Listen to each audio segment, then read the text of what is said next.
stories about geometry. And probably it will be quite different from what is usual stories about this. So let me start with this.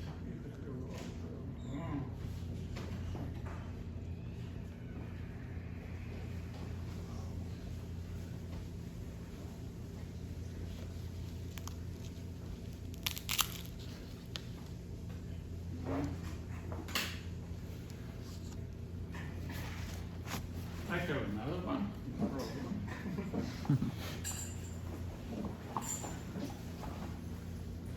I expected this to develop.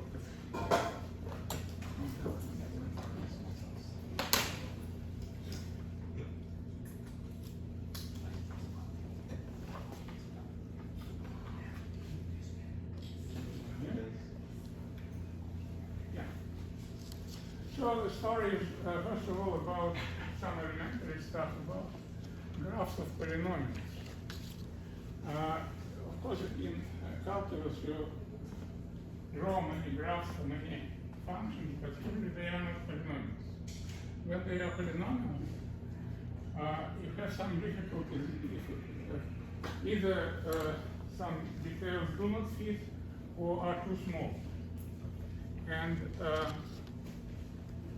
if you would ask a specialist, you would get an advice to use double logarithmic paper instead of the usual one. This talk will be basically about double logarithmic paper. This is a paper where graph paper with logarithmic scales on both axes. And this means that it is suggested to change coordinates in this way. Logarithms for original variables instead of them. Then a graph of monomial becomes a line, whatever degree is. The degree is nothing but a slope. And it looks like that. And if you take this function 1 plus x, you will see a graph like this. Asymptotically, it is along horizontal line. This is for 1, and diagonal for x. And if you take quadratic polynomials, you will see that they are also somehow close to lines.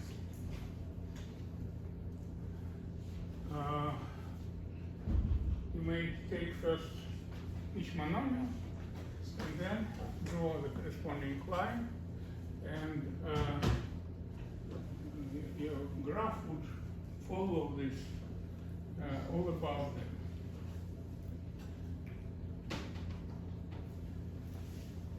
Now, let me consider a little bit more complicated situation. Consider really a polynomial. Polynomial in two variables, I want to draw a picture for the curve, which is defined by this polynomial by equation a of sy equals 0. So it will be a curve defined by this function, not polynomial. So x and y are replaced by exponential functions.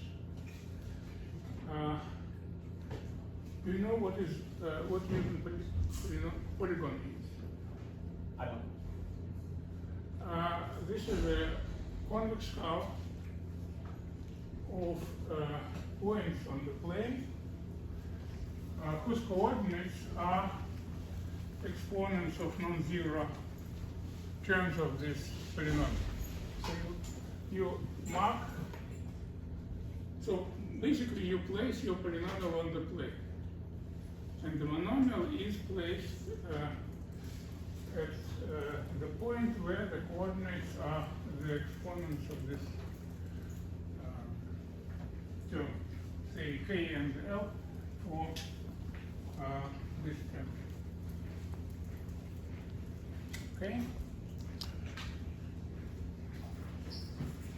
It is very very important and convenient stuff. So it's a sort of graphical presentation for polynomials. It allows you to think about this polynomial in geometric terms, and you'll see how it works. So imagine that this is the Newton polygon. Again, this is a convex hull. What does it mean? It means that this is the smallest convex set containing all these points. Okay? Questions? Is it clear? Yes, please. Such that AKL does not equal 0, what is that referring to? AKL is the coefficient. And the coefficients. So we collect all terms which are really there, whose coefficient sum is 0. We assume that it is reduced. You have as many terms as little as possible. So it defines a space where it's not equal to 0. Yes, yes. So imagine that you. Okay. This is like a solution set? Imagine that your polynomial is again x plus y plus 1. Okay? So what is the Newton polygon? This point for x, this point for y, and this point for 1, because this is 0 coefficient. And then you take the convex hull. So this triangle is a Newton polygon for this linear function, and for all linear functions it will be like that, except the situations when one of the terms is different. Yes, please. What if it's all a line? The follow line. This one. Which one? The polygon, the points lie on the line. Delta is a letter denoting it.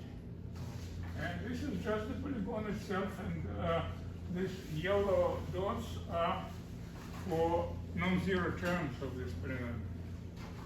What I did here. Okay? Yeah. Can you explain how you got that triangle for like x plus 1? Triangle is for this. And this is where you put y, this is where you put x, and this is where you put y.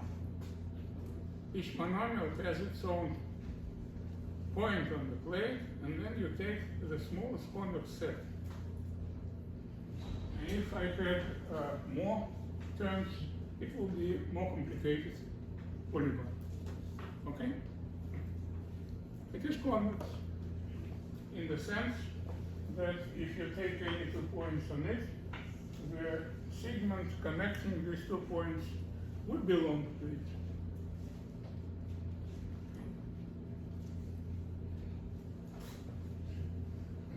Now, so delta is Newton polygon. And now, let us take a side of this polygon.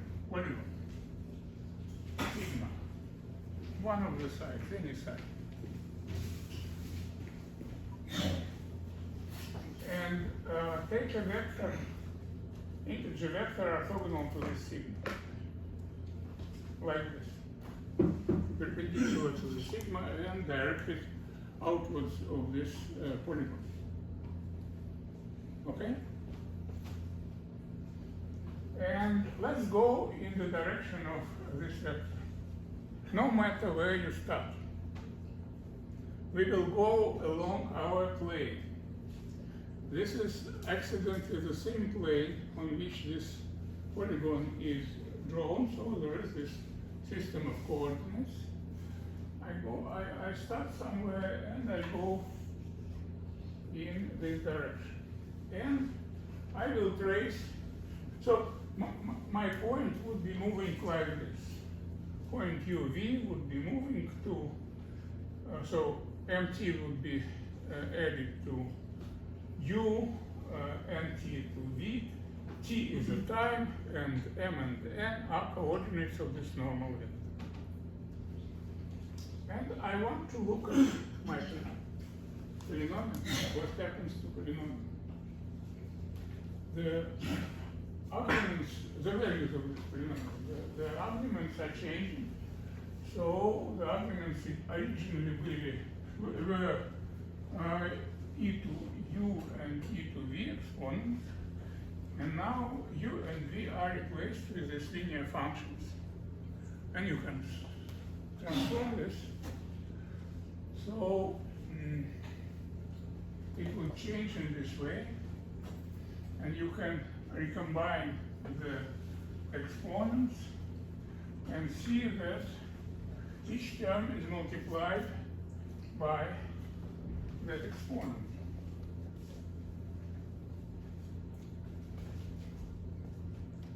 The exponents, which the original one is here, are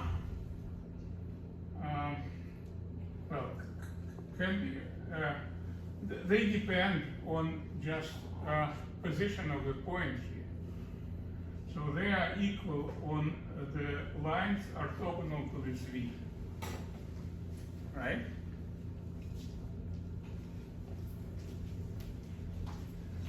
And this means that the terms of polynomial are multiplied by something, but this something depends on the position of monomial.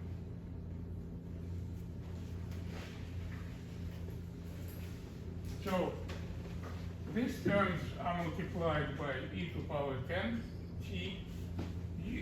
This one is multiplied by e to power 8 t, and so on. If t goes to infinity, everything, all these coefficients tend to infinity.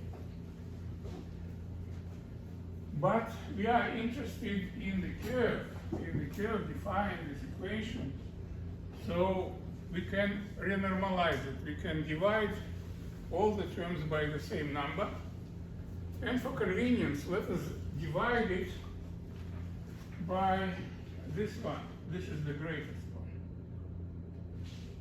Divide by the greatest one. What we get after this calibration, they are not changed, but the rest of coefficients tend to 0. Decrease, decrease, and decrease. So at the asymptotics, when t goes to infinity, only these terms survive.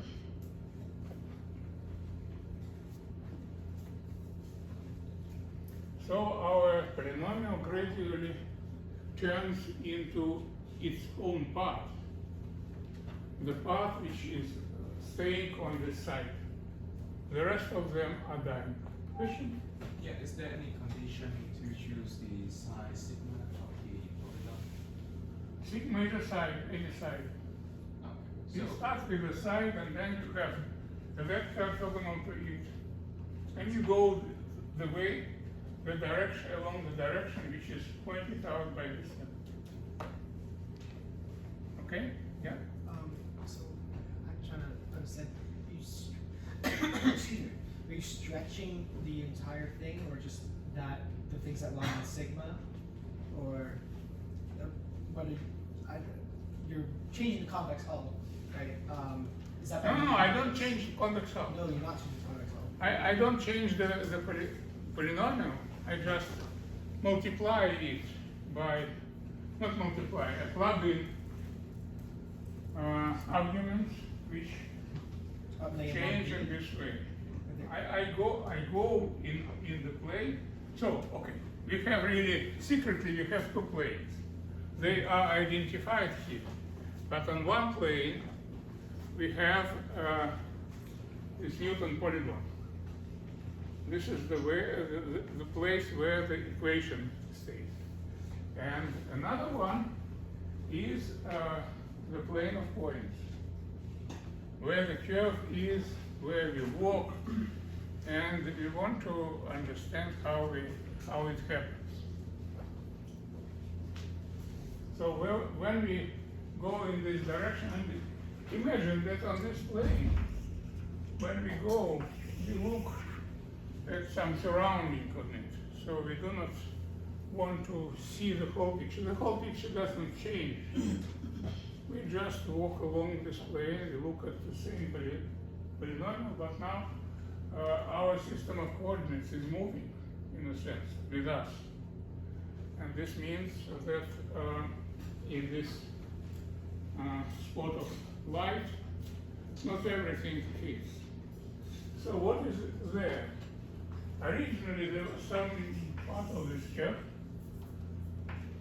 and then we go and some parts are away, some new parts appear. But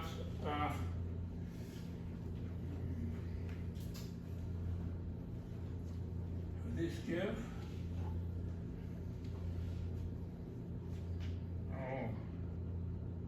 I started to explain what happens in high dimensions. Of course, in high dimensions happens the same thing. Instead of plane, I should take n-dimensional space with my variables.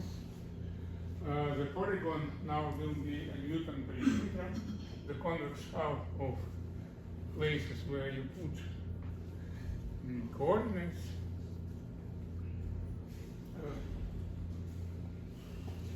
Place where you put non-zero terms of this phenomenon. And you take a face of this polyhedron, say polyhedron maybe now something like that. Not good in this picture, especially immediately.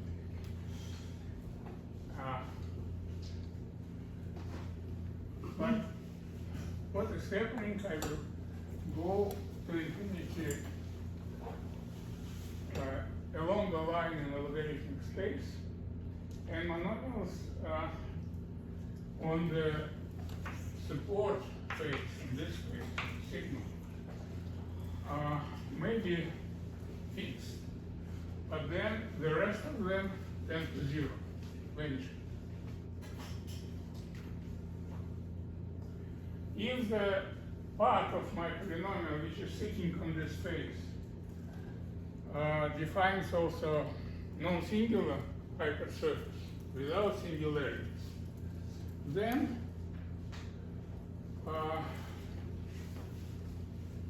V of sigma will approximate the corresponding pieces of the hypersurface, of the original hypersurface, defined by P. So this means that if we go far away, we will see only pieces defined by this face. Of course, slightly disturbed.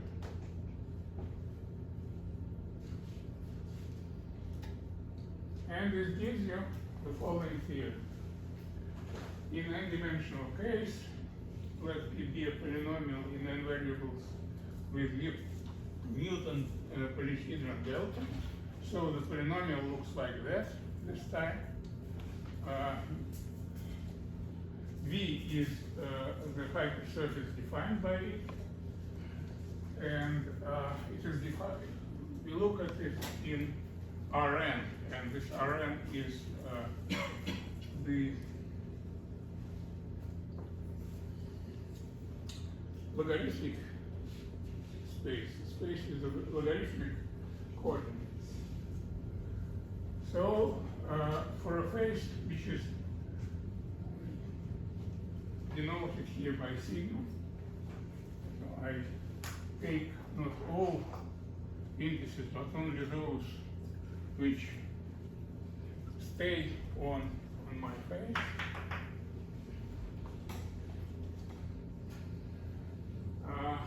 Denoted by d sigma, the hypersurface defined by this part of polynomial in logarithmic space. We see that yes, and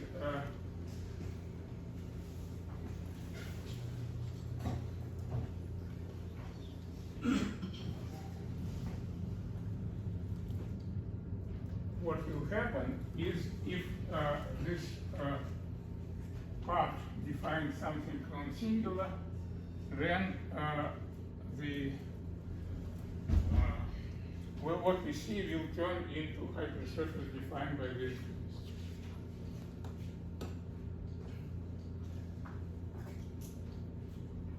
So let me show a picture, how it happens, how this thing would look like. So place our Newton polygon somewhere in our plane, in the second plane, in the plane of origin, but properly, preserving all the directions.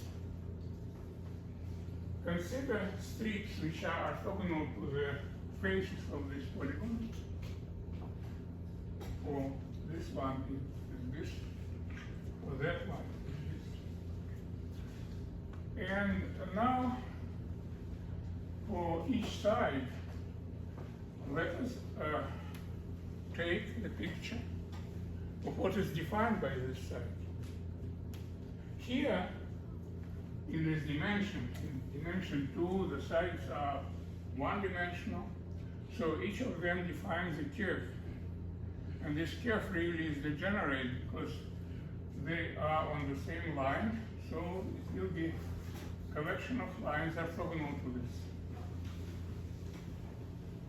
So this is how the curve in logarithmic coordinates look far away from the origin, wherever origin is. So curves may look like this. And you see a structure. It's whatever happens near the origin, we don't know, we don't care so far. But when we go far away, the behavior of this polygon, of the curve, is determined by the direction in which we go. If we go in the direction which is not orthogonal to any side, everything will disappear. If we go here, there is nothing here. But if we go in direction orthogonal to this side, we will see sooner or later asymptotic behavior. And the asymptotes will be very simple, just straight lines. Now we can put a copy of our Newton polygon here, expand it in such a way that it would engulf all the non-trivial part, so only these asymptotes will be left out. And now this curve fits the Newton polygon naturally. Of course, we can still move this polygon, but if it is large enough, it would still contain the interesting part. And non-interesting parts will be orthogonal to the sides, still appropriate sides. And now let us construct everything to origin or to any other point. The curve would follow. This may be done by obvious transformation, contraction. And what would happen? It would contract to some number of rays which go out the point to which we contracted. We have contracted everything. In this direction we had 3 lines, and now they, in limit, contract to 1. But it will be triple line, triple ray. And this is, without definition, I have to tell you that this is a tropical curve. This is a result of tropicalization of our curve. It's a little bit simpler than the original one. Question? Yeah. So the graph here is still the curve in the logarithmic. Yeah. Right. Does the name tropical have any relation to like the tropics of like the world? Yes, it has a relation. I will explain later. The relation is, well, I can explain immediately, no secrets. There was a mathematician, Imre Simon, He was originally from Hungary, and he emigrated in 1956 together with his parents, and he lived in Brazil. He did some algebra, and he had collaborators. Collaborators were very excited by him and what he did, and they associated the subject that he was in with tropics because he is from Brazil. So they called it tropical algebra. And when tropical geometry appeared, well, when the corresponding geometry emerged, it was called tropical geometry. This is the story of the name. Later on in this slide, there will be a portrait of this guy. He was already very old, and I never met him. So I answered your question. But this was a story. The name was given in 2002 by two mathematicians. One of them is my former student, Christian Halton, and the other one is Barry Schurter. He is now working in Germany. Then he was a professor in Berkeley. Other question? Yeah. When you say a triple ray, is that something that we're going to define and then use? No, it's just a ray with multiplicity. This ray appeared as merging of three parallel rays. But do we care about the multiplicity? Will we use it later? If you care about everything, we would care about this. Not everything, it's quite on the surface. Yes.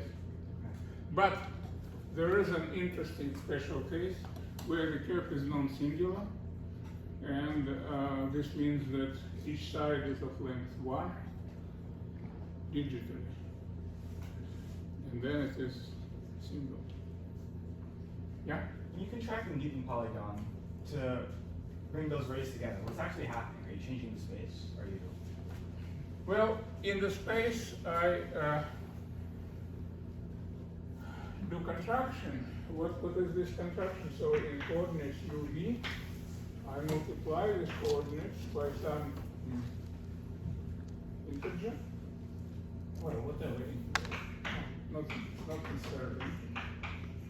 It's like that, but you have to remember that this u is what?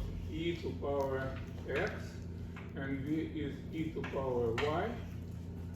So what is happening, it is multiplied, and this means that x. Isn't x e to the u? Mm-hmm. Your u is e to the x. Is this backwards?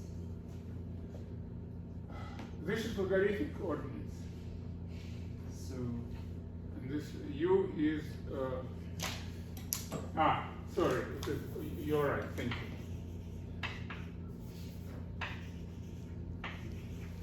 And then you multiply both by c, and this means that you change your x to x to power c. You raise them to the same power. So your curve in real space, not in logarithmic coordinates, is not a line. It is you go along some curve. Accidentally, it may be a line. But this is when you go just along diagonal. Otherwise,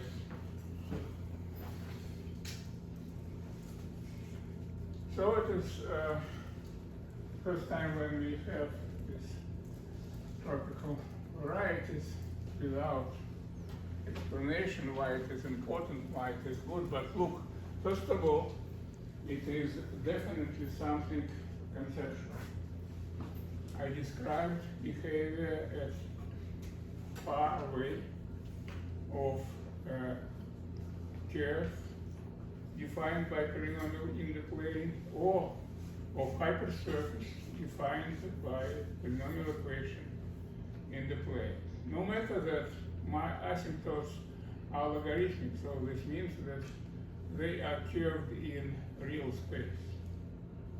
We understand now how it works for any polynomial, and this is already good. Tropical geometry mostly was used in many places now, even in economics, in physics, and almost each of the uses was because it is simpler. It is a way to simplify the objects, to replace complicated objects with polynomial. Probably I expected a little bit different audience. It was done for other occasions like colloquium talk. So I have to change gears, and maybe I will tell you to begin with how I got involved into this stuff and what was the problem and how it was solved. Yes, please. How do the applications differ from differential equations? Also, there were no differential equations. You can do the same things with differential equations, that's right. Yeah. So why not just use differential equations? There is no differential equation so far here. It may be used with differential equations. I have met a guy who worked with a similar technique for applications related to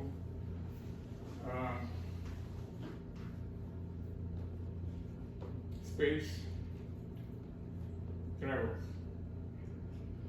for calculation how rockets behave.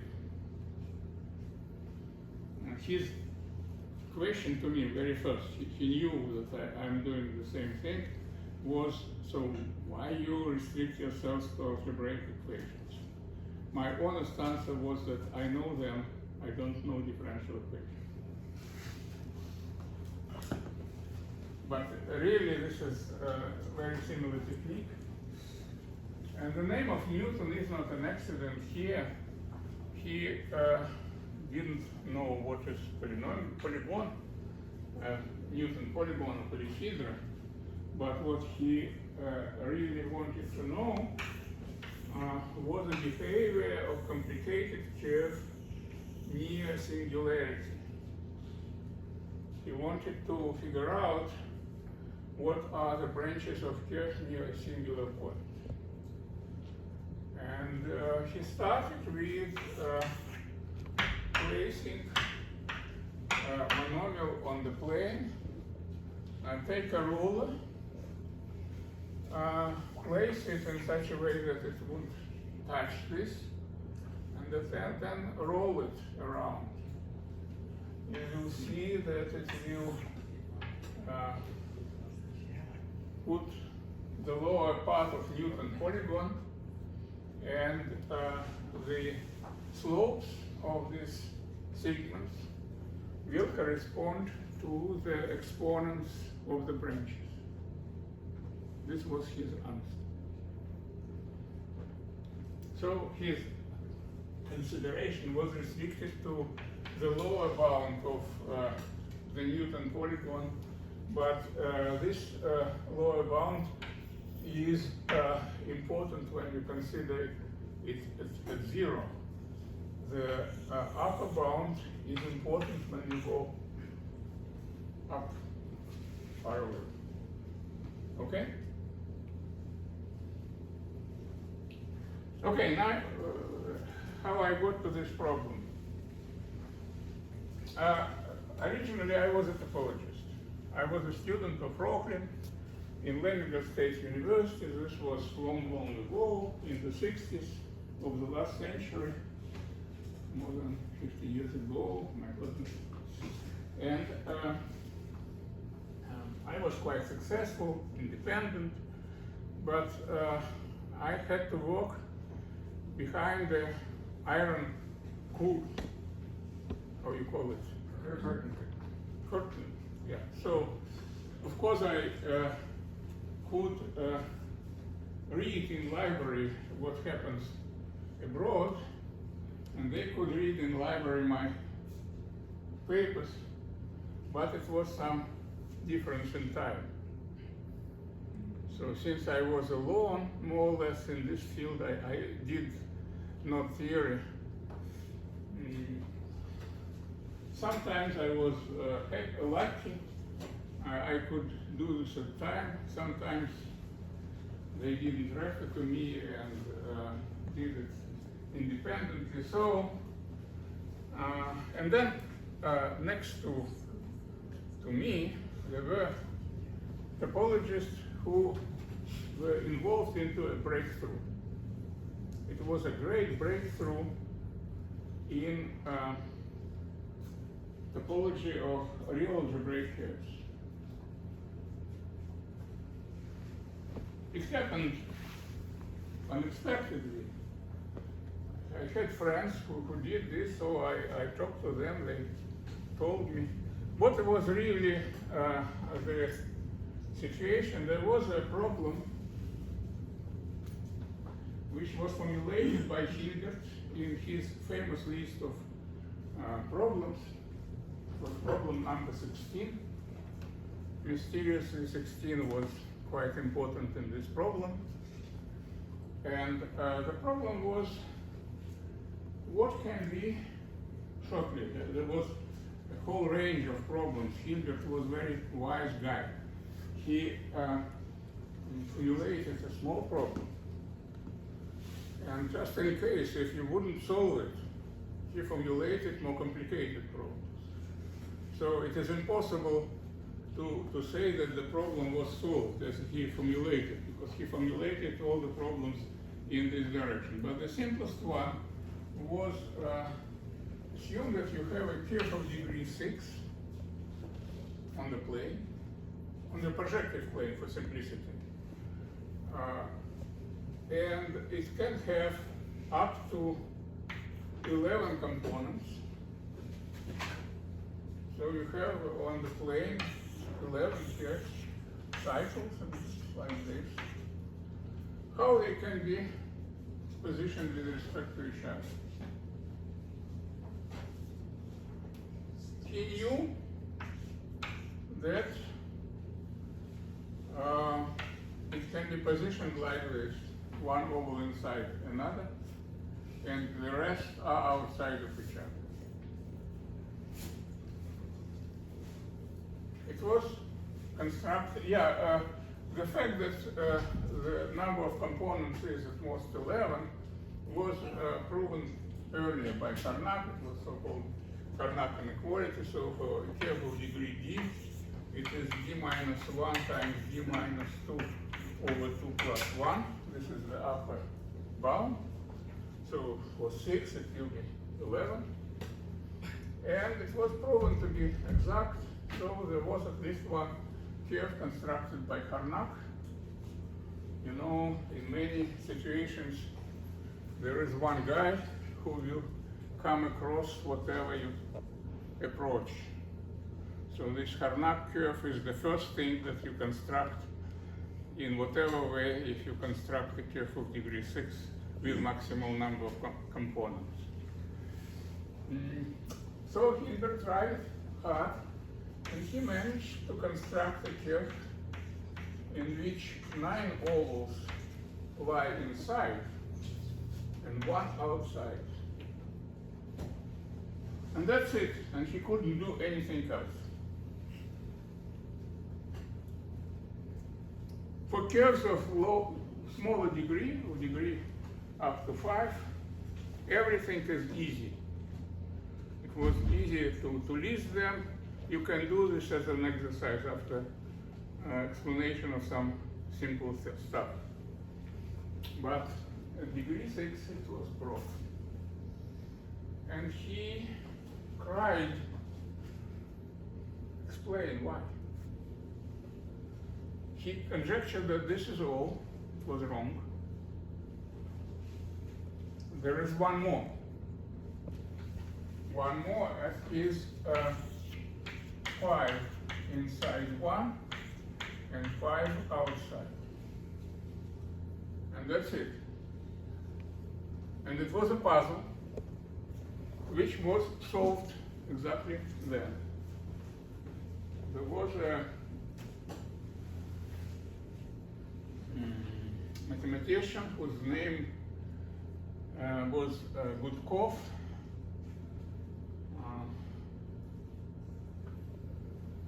who really figured out how all pairs of degree 6 without singularities are organized. And he proved in his PhD that this pair doesn't exist. And then he, well, in Russia, and still it is like that, they had to defend 2 degrees. Candidate, which is PhD, and the second degree. So to become a professor, he had to defend second degree. So instead of answering to direct question by Hilbert, he classified all pairs of degree 6 without singularities. He obtained some table. In this table is naturally to place pairs like this. So along this axis is the number of connected components. No, along that, the number of connected components, so it is up to 11. And in this direction, it is how they are positioned with respect to each other, the number of even components minus the number of odd components, so the characteristic. And he drew a table that he obtained. And the table looked like this. Inside, it is filled. Outside, he proved that nothing exists. The proof was long. It was whole book of proof, and it should be somehow confirmed by specialists. There was no specialist. His advisor was not a specialist at all. He was advisor. He was a specialist in differential equations. It was Andronov, qualitative theory of differential equations. And the book nonetheless had to be confirmed. So it was sent to an algebraist. Algebraist looked at this and said, no, it shouldn't be true. The answer is not symmetric. Try again. I could not understand what is written in your book, but this cannot be true. Very suspicious. So, Volkov walked again and discovered a curve here. This one. He constructed it in a very complicated way. I will show you how to construct it easily. Way. So, and together with it was that curve found, so that the pictures became symmetric, and he defended his second dissertation, became professor. But okay.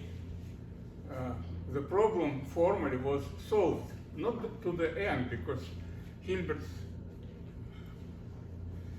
proposed to classify all maximum curves, to find some reasons, and so it was impossible to solve to the end. Nonetheless, he found the proof. He found, first of all, Volkov made a statement of the conjecture. The conjecture was for pairs of even degree. Is 2k, then, and the number of components is maximum, this so-called N curve, the order characteristic is congruent to k squared modulo 8. We called it periodicity. He constructed many examples, and he found that in all examples of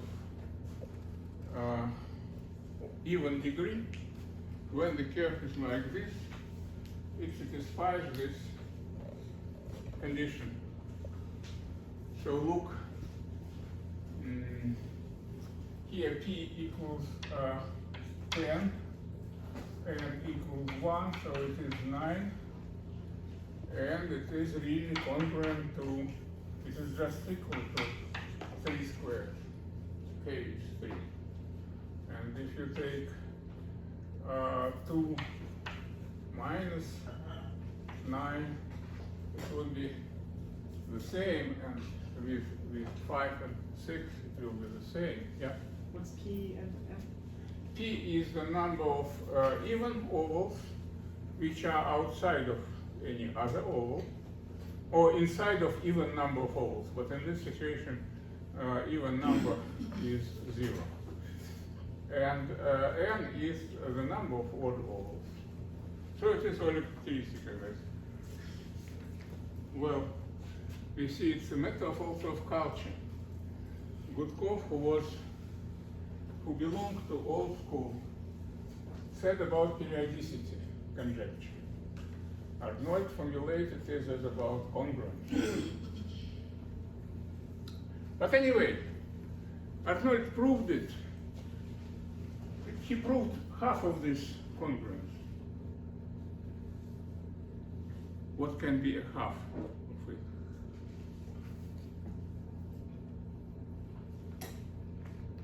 He proved it modulo 4.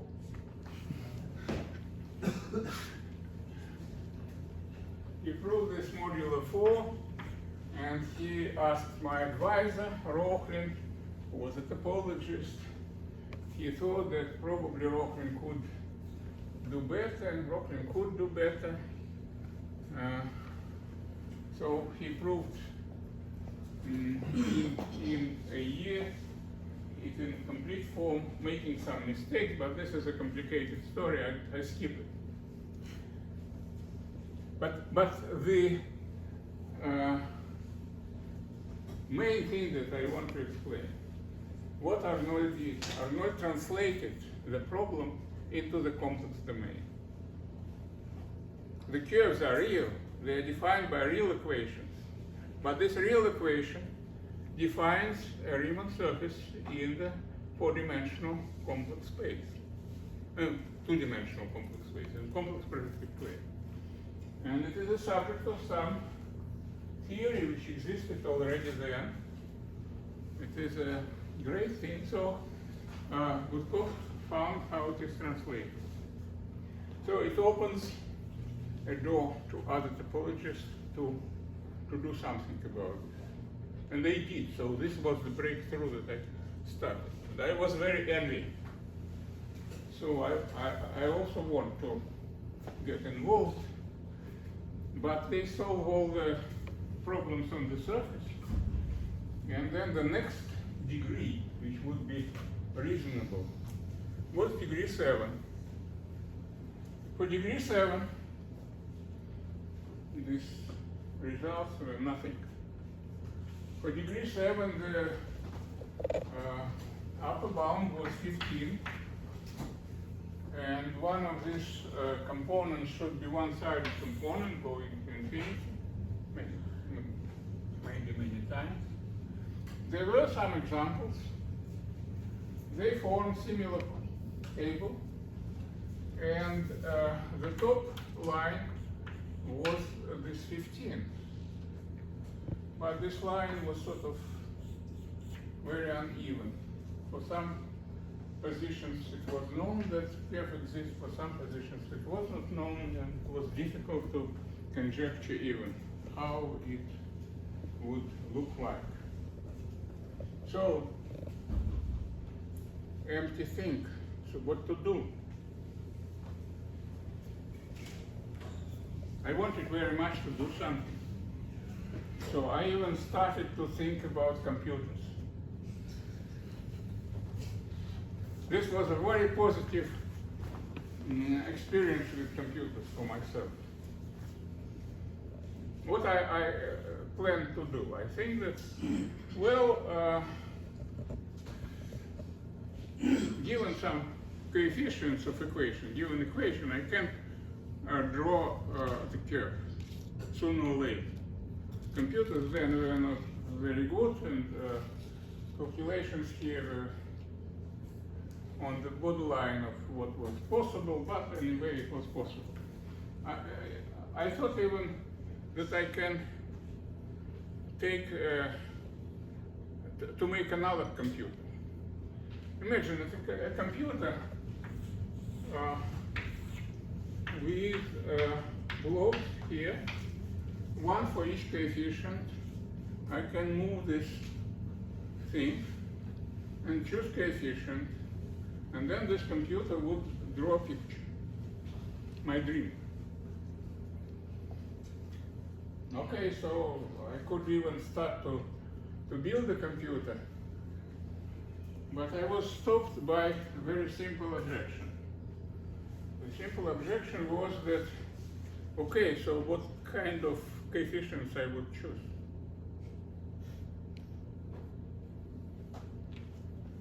I don't know good coefficients. There are many of them. The space of coefficients is high dimensional. Okay, so what we have here.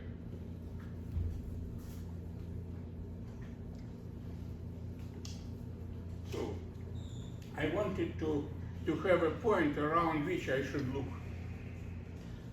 You know this anecdote that a guy who lost glasses tried to find it under a light. Why under light? Because at other places nothing is seen. So I needed some good starting point. And I knew about starting point, good starting point.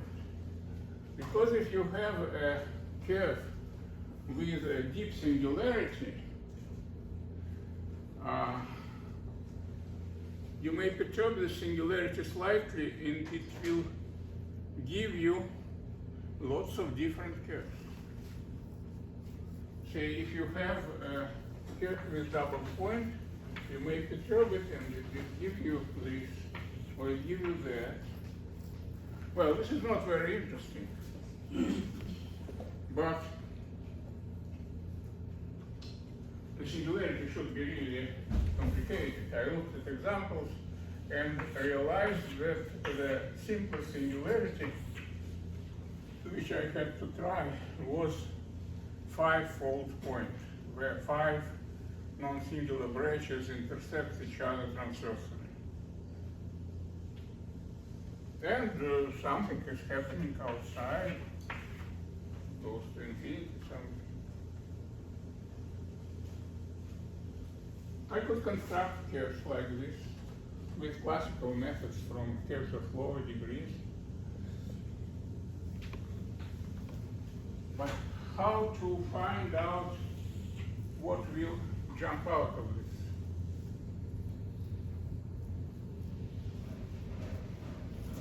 By the way, from the point of view of Newton polygons, if I place this singularity at the origin, the Newton polygon will miss this origin, because it will miss origin whenever origin belongs, and it will miss also the first derivative, the second derivative, the third, fourth, and it will be above this line. Okay? Is it clear? Just lower, well, take such a singularity. What is the value of polynomial defining this singularity at 0, at this point? 0, because this point belongs to it. What about the first derivative? 0. Similarly, second, and so on, up to 5. Okay? For curve like this, the Newton polygon would miss these points, and you have the lower terms like that. 2, 0, 1, 1. So x squared, y squared, xy. With some coefficients. So I have to fill this gap. Wait, can you explain what these curves represent? Can you explain what these curves represent? The curve, just curve, something which is defined by polynomial equation. Polynomial equation, in my case, I have to do something with polynomial equation of degree 7. Each such polynomial equation, it is non-singular. I mean, most of them define smooth curves. Okay? But, well, when I impose this condition on polynomial on the curve, it implies immediate condition on the polyhedron, on the polygon.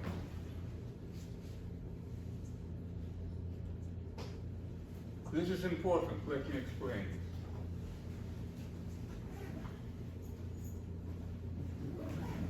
What happens when you take partial derivative of this equation?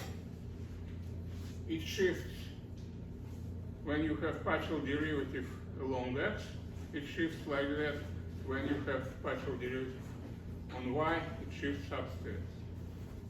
If after shift, no, it shifts in the opposite direction, of course. In the opposite direction, and after that I get 0. So if I get 0 by shifting 5 times, it means that the original Newton polygon is far away there. So here I have a place for curve of degree 5. So why not to take a curve of degree 5 and plug in here?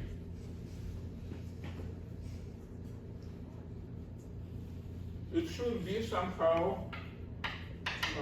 agree with what I have. But this is about direction of asymptotes of this curve of degree 5. Continue. No, this doesn't work like that. What would work if I had a curve of degree 5 with fixed directions of asymptote and contracted. Multiply the variables like this.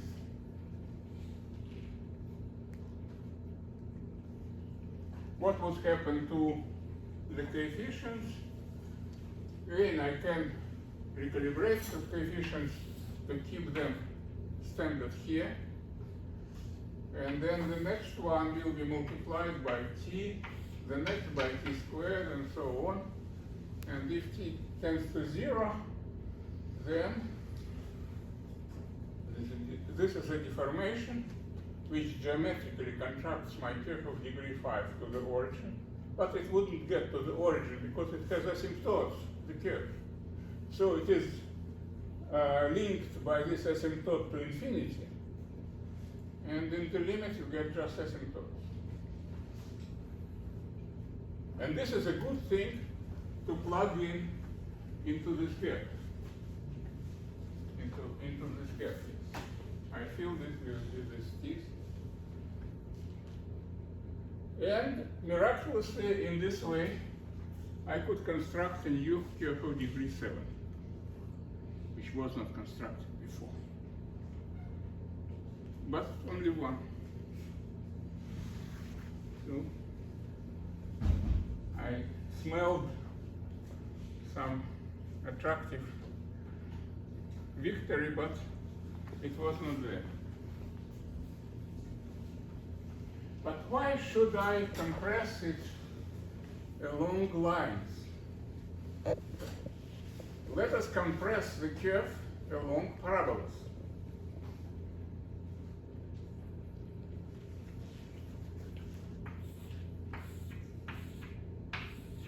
There are plenty of parabolas tangent to each other at this point, quadratic parabolas. And there is a one parametric family of linear transformations which move each of them with appropriate speed to the origin. What would happen to the coefficients? Well, similarly, if this is a singularity where you have three tangent lines, two tangent branches to each other, the Newton polygon is above this segment, which is between 0, 3 and 6, 0. And coefficients are aligned. If you multiply this one by t, this by t squared, and so on, it will be a contraction of your curve, whatever you prepare. Curve of degree 6 along x and degree 3 along y.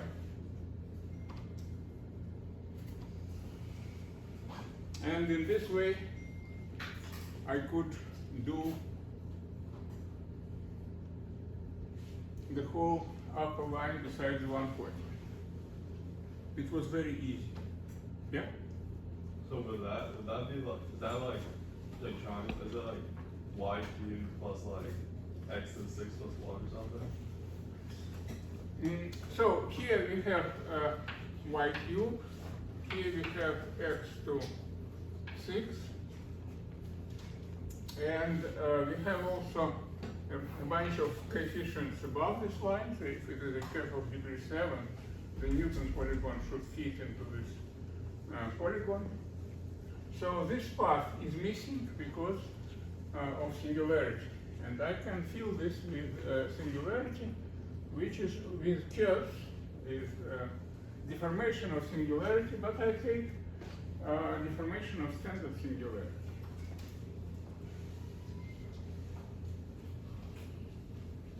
So from this point of view, I could do the following table. Only one corner was missing. This one corner was one-sided component, which is like projective line, and then 14 ovals inside one.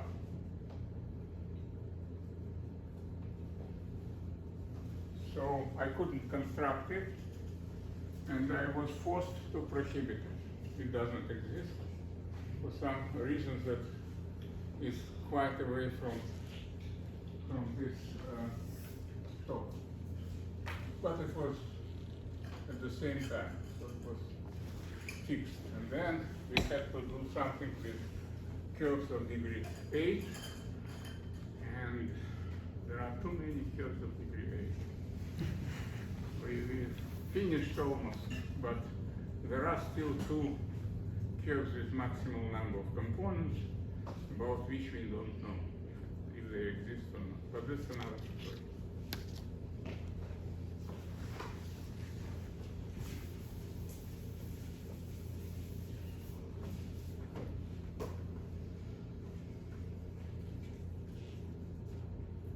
There was no straight lines here. It was just degrees of complexity.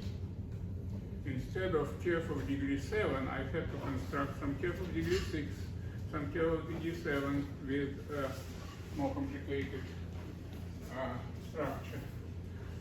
And later on, the historical development gave a completely combinatorial approach to this, which I plan to demonstrate. I can do almost nothing today in this way.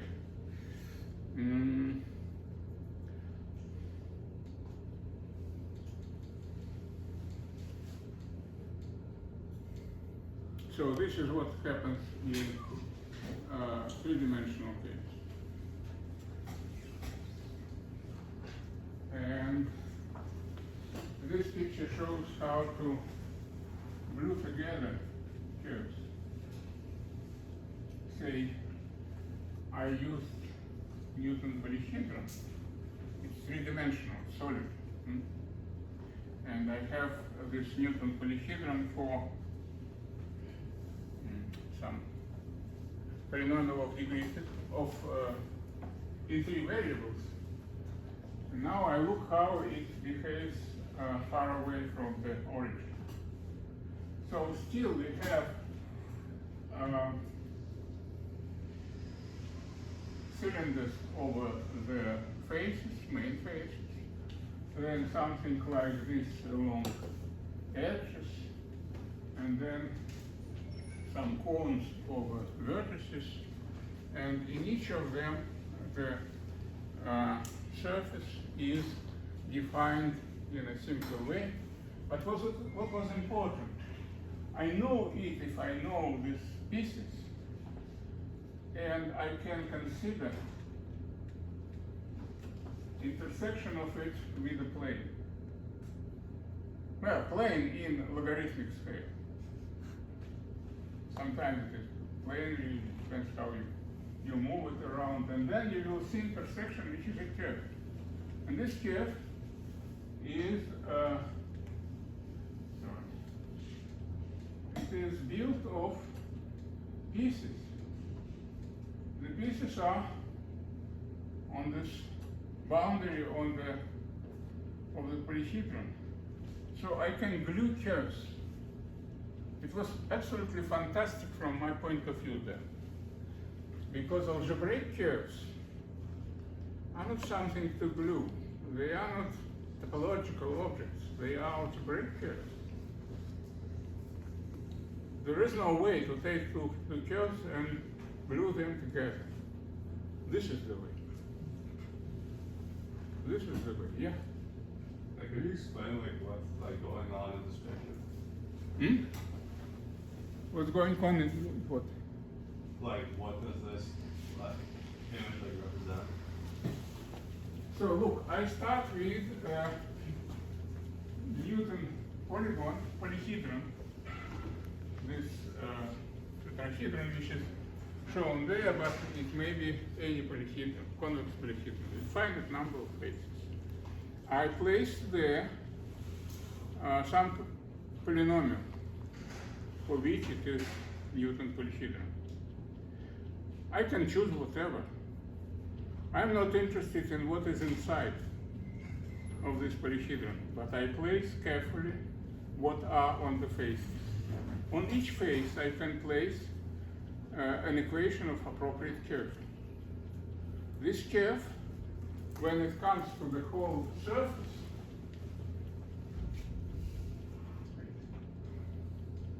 gives me, well, there is this small part there, but then there is some thing along cylinders over faces and some number of plates along these edges. They come together, and in the intersection with the plane, I would see all of them attached to each other appropriately. It is a matter of design, how you want to place them. It is some art, but it may happen that your polyhedron is with very tiny faces. The face may be a triangle of area 1/2. Then it's basically three coefficients that you have, some of them one side, some of them of the other side, and your curve defined by them. Just separate pluses from minuses. And then the whole picture here will be also split into these pieces and can be constructed in a combinatorial way. I have a description which I want to list too, but it is a little bit long. So the method is called patchworking. Now, how curves of degree 6 can be constructed? Question? Yeah, let's say, what if I have a curve that has so many variables such that the polygon now have like on each on each side it become a whole smooth surface that like it doesn't have a flat side anymore. Like would that be some like how would you deal with that? Sorry. I will explain. Now, this is an example. Imagine that you have a curve with a singularity like this. One of the first singularities for which it works. We have three branches tangent to each other quadratically. Say, imagine you have two ellipses which are, three ellipses which are tangent to each other at 2 points. It will be like. And then I perturb them and I claim that new ovals may appear in combinations which are listed here. And then I can,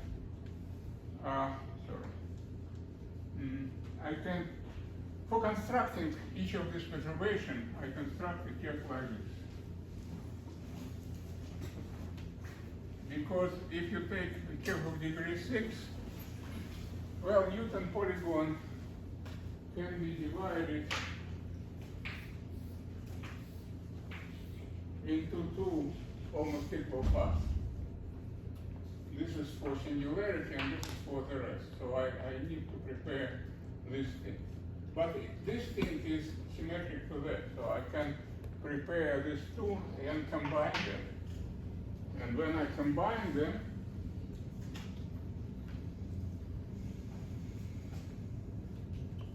I can glue just this part with that part.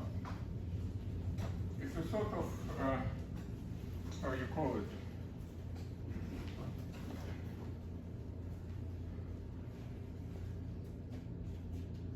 Constructed for Lego constructor for curves. The dream was to have a Lego constructor for curves. And of course, the pieces here are too complicated. There are ways to do this more accurately. So here is the three ellipses which are perturbed. And here are the curves which are obtained if we perturb in this way. So Harnack curve appears when we put here and there the same thing. Hilbert is also the same thing, but sort of flipped. And Kurkov curve was obtained when you put one perturbation in one point and another perturbation in the other point. Okay? And this can be done combinatorially. Here is a combinatorial description. When each face of the polyhedron is a triangle. It can be in high dimensions, appropriate tetrahedron. Say what we have to fix as initial data. A positive integer degree of a curve. Triangle with vertices 0, 0, m0, and 0, m. Newton polygon for curve of degree m. A convex triangulation of delta of this polyhedron. This means a partition into convex figures. What does it mean, convex triangulation? Yeah, each piece is triangle. They are positioned appropriately. And convex means that there is a convex function above this, where these faces are arrays of linearity. So you may take this triangle and lift it in that way, this triangle lifted in that way, these two are somehow lifted, but it should be a convex function which is integer in the vertices. So this is convex PL function. And now the last thing, at each vertex I have to choose a sign, plus or minus. And the curve is almost ready. I just cook up a curve. But first, of course, I have to cook up a polynomial. And polynomial looks like that. Signs are at the corresponding monomial, and this function u is at the exponent of t. T is a parameter. What is the criteria according to which you pick whether sigma KL is positive or negative? On the last line, you have to pick a sign plus or minus. Arbitrary? Arbitrary. Freedom. All right. Okay. So this is a one parameter family of polynomials. T is a parameter, but it is also a polynomial in three variables. And then the curve can be worked with as follows. In each triangle, you have some pluses, some minuses separated by midline. These midlines here are shown in red. And the theorem is that given this data, the curve described like this has topology which was described as just collection of these red lines, somehow determined. Okay. See what happens here. Yeah, what happens in other quadrants? This was in the positive quadrant. The other quadrants can be worked out in the same way. I just flip this picture to have three new triangles symmetric to the original one along lines.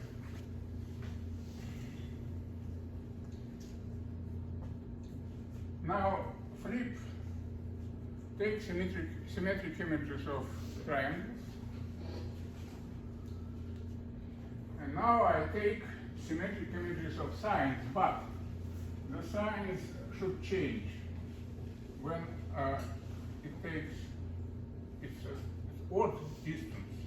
It changes the sign. If it is at even distance like this plus, it will be plus. But this minus turns into plus here, and then this plus turns in turn to minus. And then you separate pluses from minuses, and you get hyperbola. It's a curve of degree 2, which can be obtained in this method. And it looks like hyperbola. It is really, if you do all this stuff, you will get hyperbola. Yes? What determines whether these dots are positive or negative? What determines who is positive and Whether negative? these signs are positive or negative? Signs are up to you. You may take any sign, but any sign in the first quadrant. If you put here plus, here should be minus, and here should be plus, and here should be minus. In symmetric positions, a sign is defined by any of them. Yeah? So this one won't be uniquely defined. Who uniquely are up to what?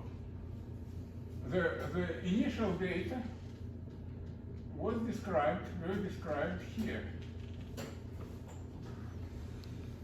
Degree, polygon, convex function, triangulation, convex function, and signs.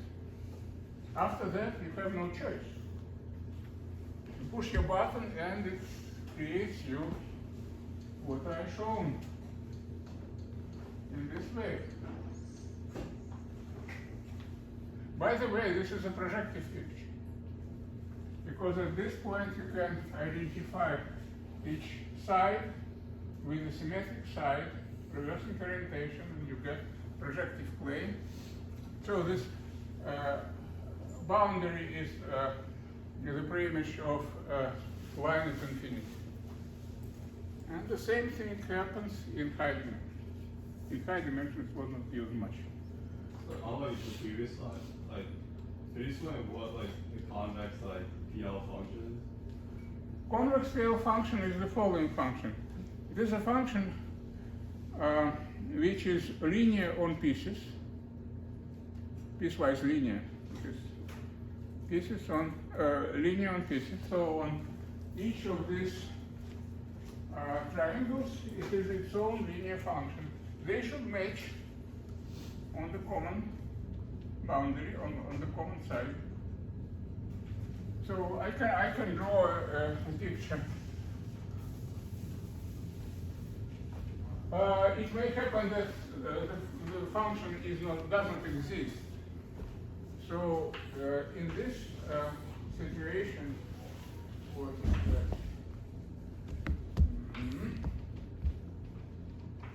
Like this. So you may lift this point. You may lift also that point, and okay. And you may lift this part. Well, and then you lift the rest, and you get a convex. Sure. Convex with respect to direction to infinity. So it's curved like this, but it is broken into linear pieces. I'm still like unsure. Sometimes it doesn't exist. Let me show. Imagine that you have a picture like this. Oh, sorry.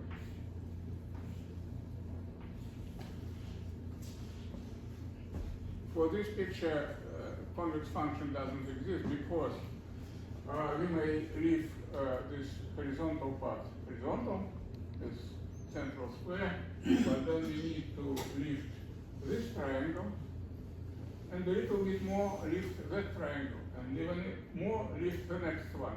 So it will be spiral going up, and you cannot come back. It's impossible here, but it doesn't matter. There are situations when it is possible. Of course, when you have just two polygons, it is possible. And you can glue not only linear functions, as it is shown here in combinatorial, but non-linear functions as well, and it is more interesting. Other question? Are you like, you said like raising these points? Okay, imagine that I have one piece and another piece on the plane. Now I move this point up, and in this way I raise the whole face around. This is like a hinge.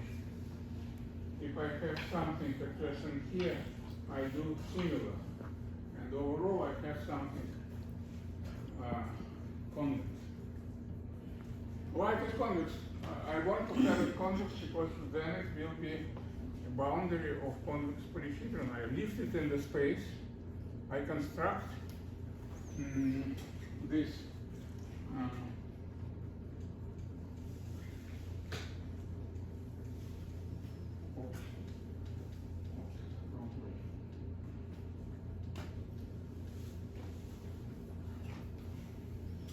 I construct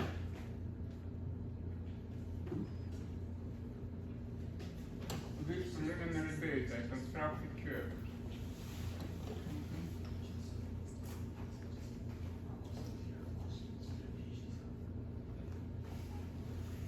Well, I feel that my time is over, and I didn't tell you 1/4 of what I was intended to tell. I will leave the file with this presentation wherever you want it to have. And if some people would like to hear more about this, I will tell you this story from any point. I have no lecture this semester. I'm quite eager to do this, and there are many problems. It is not very occupied, very busy area. There are specialists, but well, a couple of dozens of them over the whole world. And the problems are quite interesting, and some of them I remember. You said that this patchwork turns into like a hyperbola. How is that? Well, you know the curve of degree 2. This should be a curve of degree 2, right? So the picture is like that. So in the first quadrant, it goes to infinity. We have one branch, red branch one. And we have also one branch there. And this is a curve of degree 2 after all.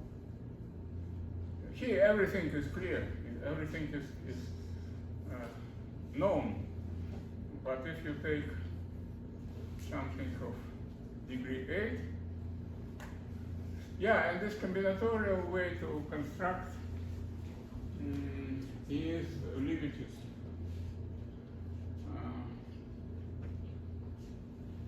The problem is that for curves of high degree, there may be configurations when one component is inside another, something like that, and like this. And what I can do in this way, just with this combinatorial picture, I can have more or less two this area.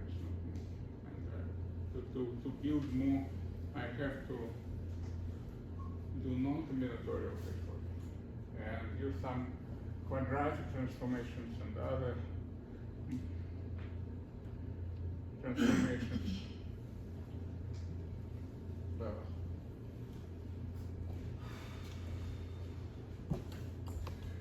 For curves of degree 8, really we have only two types about which we do not know if they are realizable by algebraic curves of degree 8 or not. But they are realizable by pseudo-holomorphic algebraic real curves. Algebraicity is not known. And this is a point. If I was a Hilbert, I would formulate appropriate problem. Here are two guys. So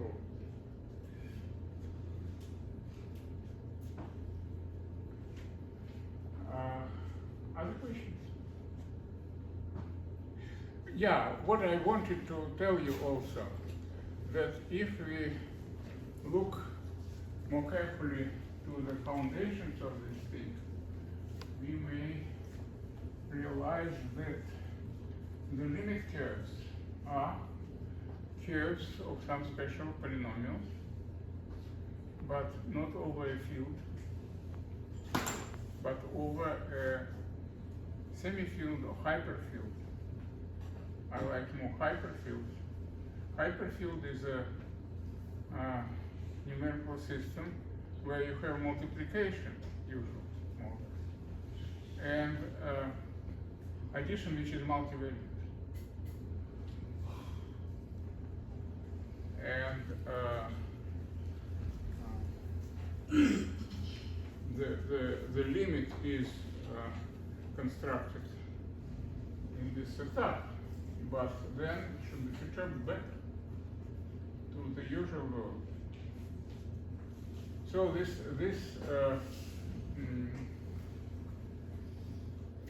hyperfields exist in sort of parallel world, but the world is not two parallels, it's related to our world, and there are ways to move.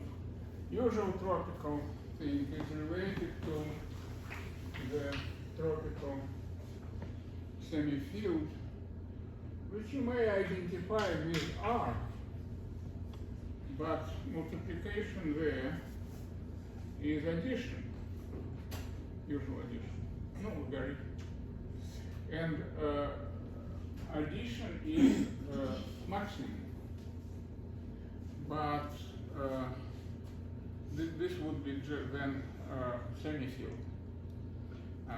To make it tropical, when you have two arguments, maximum of them is everything which is below. Yeah? So it's a semi-field because like there's no inverse of an element? Inverse elements, no, no. So there doesn't exist. In tropical, no, in T, the inverse element exists. It is just inverse. Opposite vector. Because it is logarithmic scale. But there is a, and this is just limit of R under appropriate dequantization. There is a deformation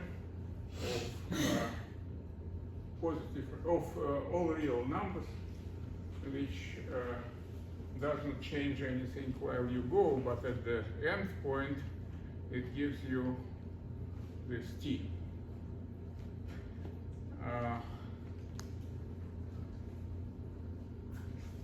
So tropical is this one, but there is also tropical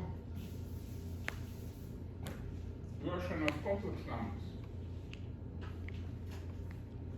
Tropical version of complex numbers is the following thing. The elements are just vectors, complex numbers. The product is usual, like for complex numbers. What is the sum?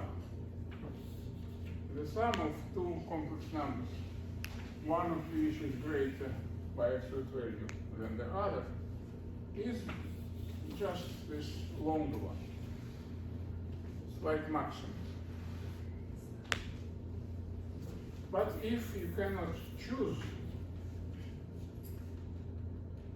then the sum is the whole set of the whole arc between them. Okay? You choose smaller arc. If you cannot, if your complex numbers really are opposite to each other, then the sum consists of all numbers in this disk, including 0. And there are tropical curves. Usual tropical curve over T look like a graph.